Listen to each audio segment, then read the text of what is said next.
Lolly نے اندر جا کر سوئچ دبا دیا، بلب روشن ہو گیا۔ اس کی روشنی میں لالی سیڑھیوں سے نیچے تہہ خانے میں چلا گیا۔ بوڑھا ریاض محمد خان وٹو آتش دان کے قریب زمین پر بیٹھا تھا۔ اس کے سامنے کھانے کے برتن پڑے تھے۔ اس وقت وہ ہونٹوں سے گلاس لگائے پانی پی رہا تھا۔ پانی پیتے پیتے اس نے نظریں اٹھا کر لالی کو دیکھا۔ خاموشی سے گلاس ایک طرف رکھا اور لمحے بھر تک لالی کو گھورتا رہا۔ لالی سیڑھیوں کے پاس ٹھہر گیا، دبے دبے خوف اور حیرت سے ریاض کو تکنے لگا۔ ذرا دیر تہ خانے میں خاموشی رہی، پھر بوڑھے میاں ریاض محمد کی آواز ابھری، آ میرے نزدیک آ جا۔ مگر لالی جہاں تھا وہیں کھڑا رہا۔ اس دفعہ بوڑھے نے کسی قدر نرمی سے کہا، ڈر نہیں، نزدیک چلا آ۔ لالی نے زبان سے ایک لفظ نہیں نکالا۔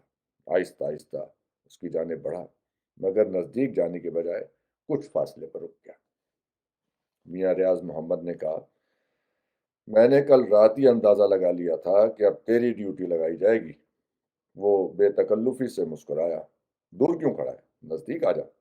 تو تگڑا جوان ہے اور میں بوڑھا کمزور، پاؤں میں زنجیر بھی پڑی ہے، پھر بھی تو مجھ سے ڈر رہا ہے۔ لالی نے اس کی کسی بات کا جواب نہیں دیا، آگے بڑھ کر نزدیک چلا گیا۔ ریاض محمد وٹو تھوڑی دیر تک خاموش رہا، پھر بولا، جب کوئی نیا نیا ڈیوٹی پر لگایا جاتا ہے وہ مجھ سے اسی طرح ڈرتا ہے، سمجھتا ہے میں پاگل ہوں۔ کیا میں تجھے پاگل نظر آتا ہوں؟ لالی بدستور خاموش کھڑا رہا۔ بوڑھے ریاض نے گہری سانس بھری، تو میری گل بات کیوں ماننے لگا؟ وہ گہری سوچ میں ڈوب گیا۔ لالی گمسم کھڑا رہا۔ میاں ریاض محمد نے نظریں اٹھا کر لالی کو دیکھا اور کسی قدر بیزاری سے بولا، کھڑا منہ کیا تک رہا ہے، جا جا کر الماری سے سرنج نکال اور گھسیڑ دے اس کی سوئی میری کھال میں۔ یہی تیری ڈیوٹی ہے اور اسی کے لیے تو یہاں آیا ہے۔ پکڑا اور بازو میں انجیکشن لگانا چاہا، مگر ریاض نے منع کر دیا۔ نرم لہجے میں کہا، آرام سے بیٹھ جا۔ لالی اس کے قریب اکڑوں بیٹھ گیا۔ ایک بار پھر اس کا ہاتھ پکڑا۔ بوڑھے ریاض نے ٹوکا، میرا ہاتھ چھوڑ دے۔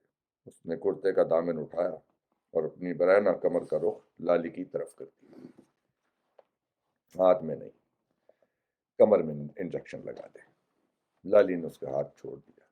سرنج کی سوئی ریاض کی کمر میں چبونے کی کوشش کی تو وہ بلبلا کر چیخا، تو بالکل اناڑی لگتا ہے، پہلے کبھی انجیکشن لگایا ہے؟ لالی نے زبان سے تو کچھ نہ کہا، صرف انکار میں گردن ہلا دی۔ ریاض نے سرنج اپنے ہاتھ میں سنبھالی اور اس کی نوک کمر پر لگا کر بولا، لے اب لگا دے انجیکشن۔ لالی نے اس کی ہدایت کے مطابق انجیکشن لگایا۔ ریاض نے نہایت اطمینان سے انجیکشن لگوایا، مسکرا کر کہا، اب تجھے انجیکشن لگانا آ گیا، کچھ دنوں بعد تو فٹافٹ انجیکشن لگانے لگے گا۔ لالی نے اس دفعہ بھی کچھ نہیں، خاموشی سے اٹھ کر الماری کے پاس گیا، سرنج صاف کی، ڈبے میں رکھی اور الماری بند کر دی۔ لالی ایک بار پھر ریاض کے قریب آ گیا، مگر اس نے لالی کی جانب کوئی توجہ نہ دی۔ آنکھیں بند کیے دھیرے دھیرے سانس بھرتا رہا۔ چند لمحے بعد اس نے آنکھیں کھول دیں۔ اس کی آنکھوں میں ہلکا سا خمار تھا۔ اس نے مڑ کر لالی کی جانب دیکھا اور آہستہ سے کہا، اب تو جا سکتا ہے، تیری ڈیوٹی ختم ہو گئی، میں تھوڑی دیر بعد سو جاؤں گا۔ مگر لالی نہیں گیا۔ ریاض نے بھی کچھ نہ کہا۔ اس نے دوبارہ آنکھیں بند کر لی۔ کچھ دیر آنکھیں بند کیے جھومتا رہا اور جھومتے جھومتے فرش پر لڑک گیا۔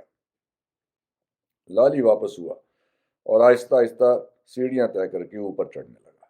وہ سخت حیرت زدہ تھا۔ اس نے پچھلی رات جس ریاض محمد کو دیکھا تھا وہ اس ریاض محمد سے قطعی مختلف تھا جس سے ذرا دیر پہلے اس کا سابقہ پڑا تھا۔ نہ وہ اسے دیکھ کر دیوانوں کی طرح چیخا، نہ گالیاں دیں اور نہ مارنے کے لیے جھپٹا، بلکہ نرمی اور شفقت سے پیش آیا، حتیٰ کہ انجیکشن لگانے میں بھی اس کی رہنمائی کی، پورا تعاون کیا۔ لالی نے اوپر جا کر بجلی بجھائی، بند دروازے پر دستک دی، فوراً ہی دروازہ کھل گیا۔ لالی نے دوپہر کا کھانا کھایا اور بستر پر لیٹ گیا۔ کھانے کے دروازے پر پہنچا، حیات کمرے میں اس وقت بھی موجود نہ تھا۔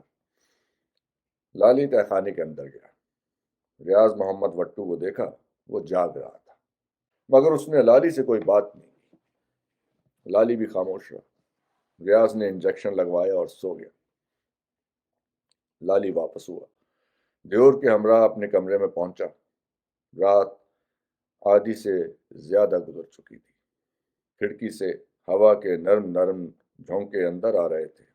باہر چاندنی چٹکی تھی، مگر دیور کے ڈر سے لالی کھڑکی پر نہیں گیا۔ لالی دن کے 12 اور رات کے 11 بجے دیور کے ہمراہ تہ خانے کے دروازے پر جاتا، تنہا اندر داخل ہوتا اور بوڑھے ریاض کے جسم میں انجیکشن لگاتا۔ انجیکشن لگاتے وقت کبھی کبھار ریاض نے بات کرنے کی کوشش بھی کی، مگر لالی نے مطلق حوصلہ افزائی نہ کی۔ حیات محمد کی ہدایت پر عمل کرتے ہوئے بالکل خاموش رہتا، لیکن ریاض کبھی ناراض نہ ہوا، نہ چیخا، نہ چڑچڑے پن کا مظاہرہ کیا، بلکہ عام طور پر خاموش ہی رہتا۔ لالی واپس کمرے میں جاتا تو دیور اس کی کڑی نگرانی کرتا، ہر وقت اس کے سر پر سوار رہتا، نہایت بے رخی اور حقارت سے پیش آتا۔ لالی تنہائی سے اکتا کر کبھی کھڑکی کی جانب جانے کی کوشش کرتا تو دیور جھٹ کمرے میں جاتا اور لالی کی گردن پکڑ کر زور سے دھکا دیتا۔ 2 بار ایسا ہی ہوا۔ کمرے سے نکل کر وہ صرف برآمدے میں آ سکتا تھا یا غسل خانے تک جا سکتا تھا، اور 24 گھنٹے میں صرف 2 بار راہداری سے گزر کر تہ خانے میں جا سکتا تھا۔ دیور ہر وقت اس کے ساتھ سائے کی طرح لگا رہتا، کوئی بات کرنے والا بھی نہ تھا۔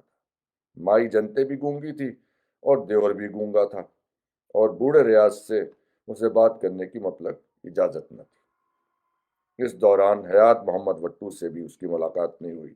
لالی اس ماحول سے جلد ہی اکتا گیا۔ فرار ہونے کا کوئی راستہ نہ تھا۔ دیور اس کے راستے میں دیوار بنا کھڑا رہتا۔ دیور پر قابو پانا یا اسے رام کرنا ممکن نہ تھا۔ دیور صرف رات کو سوتا تھا اور لالی کے کمرے کے دروازے کے سامنے، اور چوکس رہتا کہ اگر لالی رات کو پیشاب کے لیے بھی اٹھتا تو اس کی چاپ کے ساتھ ہی دیور جھٹ اٹھ کر بیٹھ جاتا۔ وقت اسی طرح گزرتا رہا۔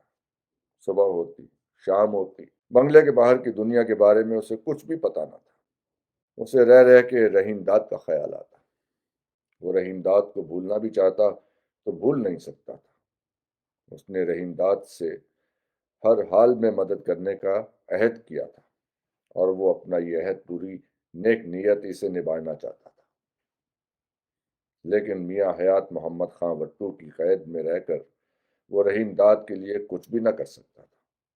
پولیس رحیم داد کی تلاش میں سرگرداں تھی، اور رحیم داد کے مخالف اسے قتل کرنے کے لیے گھات میں لگے تھے۔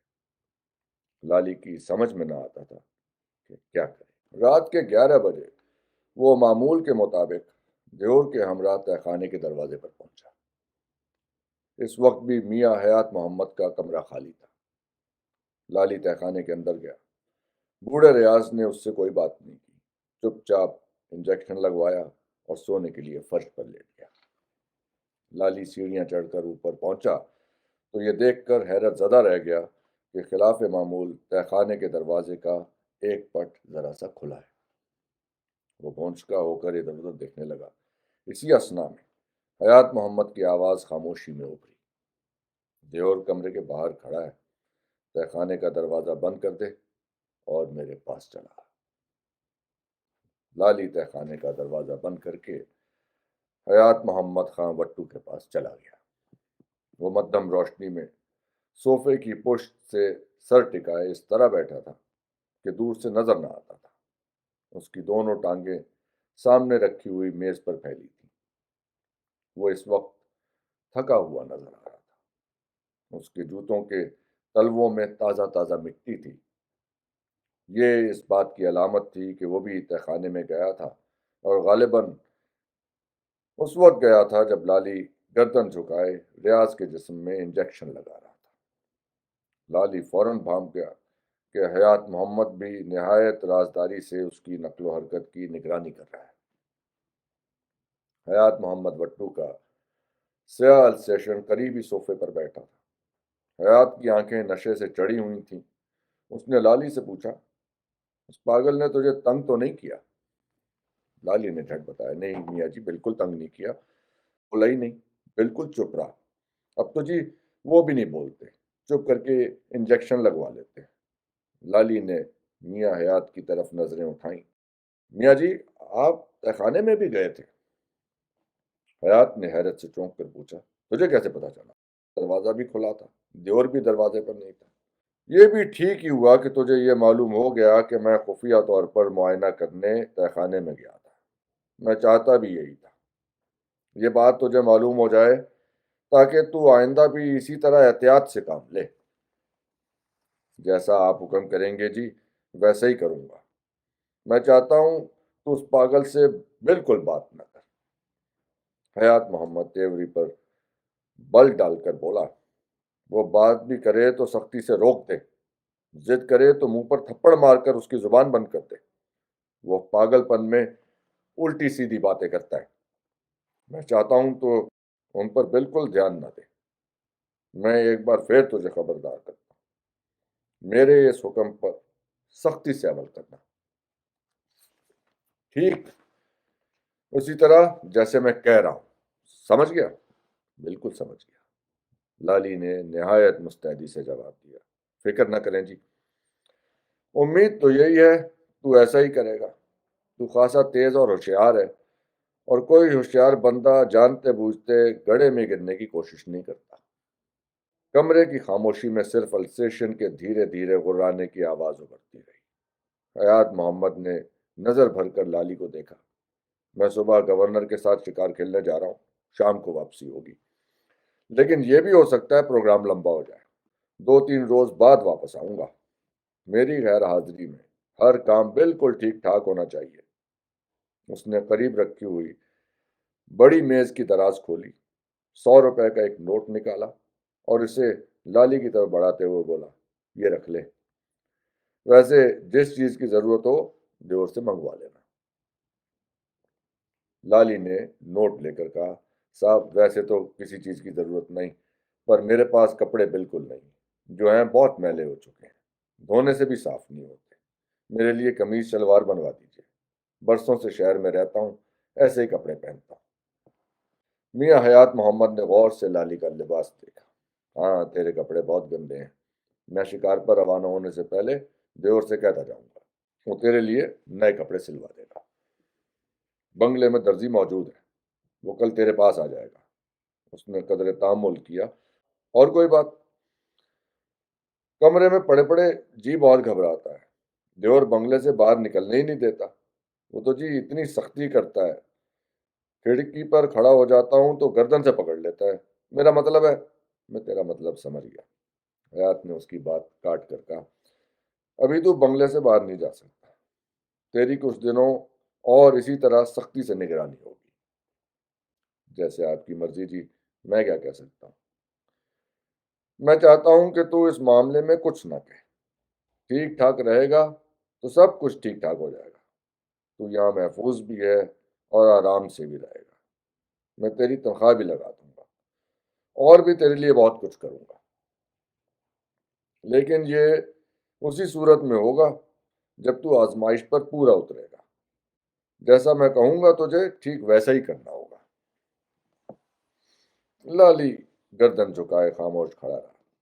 حیات ذرا دیر چپ بیٹھا رہا، پھر اس نے پوچھا، کوئی اور ضرورت ہو تو صاف صاف بتا دے، نشہ وشہ تو نہیں کرتا؟ کرتا تو ہوں جی، لالی نے دبی زبان سے اظہار مدعا کہا، پر بہت دنوں سے بالکل نشہ پانی نہیں کیا، سگریٹ بھی پینے کو نہیں ملی۔ میاں حیات مسکرا کر بولا، مجھے پہلے ہی اندازہ ہو گیا تھا، اسی لیے یہاں سے بھاگ جانے کی کوشش کر رہا تھا، اب تیری یہ ضرورت بھی پوری ہو جائے گی۔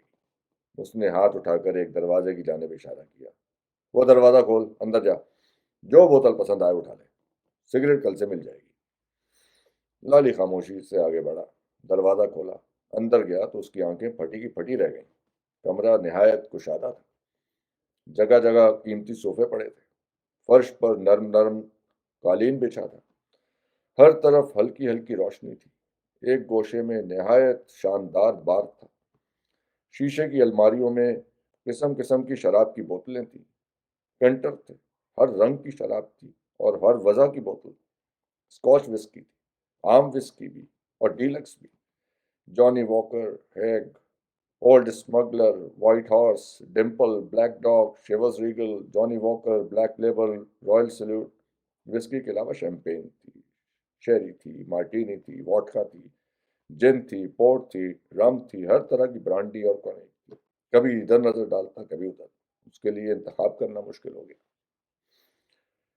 آخر اس نے اسکاچ وسکی کی بوتل اٹھائی، جیسی اس نے حیات محمد کی میز پر دیکھی۔ بوتل عام سائز کی بوتلوں سے بڑی بھی تھی۔ وسکی کی بوتل ہاتھ میں دبائے وہ واپس آیا۔ میاں حیات نے مسکرا کر اسے دیکھا۔ جا موجاں کر، آگے تیرے نشے پانی کا بندوبست دیور کرے گا، مگر ایک بات یاد رکھنا، تو شراب پی کر کبھی میرے سامنے نہیں آئے گا، نہ نشے کی حالت میں کوئی گڑبڑ کرے گا۔ اس نے پیچھے دیوار پر کھونٹی سے لگے ہوئے چمڑے کے ہنٹر کو ہاتھ بڑھا کر زور سے کھینچا اور اونچی آواز سے ڈپٹ کر لالی سہما ہوا خاموش کھڑا رہا۔ کمرے کی خاموشی میں حیات کی آواز ابھری، جا، باہر دیور تیرا انتظار کر رہا ہے۔ لالی زبان سے ایک لفظ نکالے بغیر کمرے سے چلا گیا۔ دیور دروازے پہ کھڑا تھا، کی بوتل حیرت سے آنکھیں پھاڑ کر دیکھی، مگر بالکل چپ رہا۔ دونوں ساتھ ساتھ چلتے ہوئے آگے بڑھ گئے۔ لالی نے اپنے کمرے میں پہنچ کر بوتل ایک کونے میں رکھ دی۔ وہ بہت سہما ہوا تھا، خاموشی سے بستر پر لیٹ کر سو گیا۔ صبح دن چڑھے اٹھا۔ رات کو دیر سے سونے کے باعث اب وہ دیر ہی سے بیدار ہوتا تھا۔